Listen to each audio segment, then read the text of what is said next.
Katangian ng isang tao na hindi mo dapat mahalin para maiwasan mo ang pagsisisi sa huli. Sa mundong puno ng mga kwento ng pag-ibig, hindi lahat ng pagmamahal ay dapat ipaglaban. Minsan, ang pinakamagandang desisyon ay ang hindi ibigay ang puso mo sa taong hindi karapat-dapat. Kaya bago mo isuko ang lahat, kilalanin mo muna ang mga katangiang dapat mong iwasan sa isang tao na gusto mong mahalin. Huwag kang magmamahal ng isang lalaking nakikipagtiisan lang sa'yo.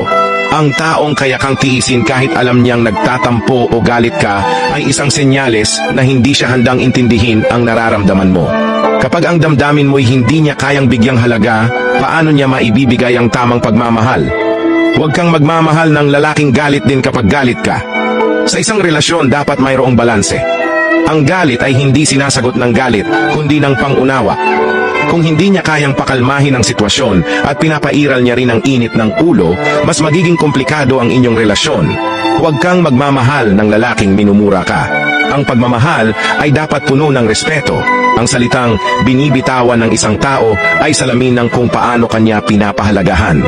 Kung ang pagmumura ang natural niyang sagot sa iyo, hindi ito pagmamahal kundi pagpapakita ng kawalan ng respeto. Huwag kang magmamahal ng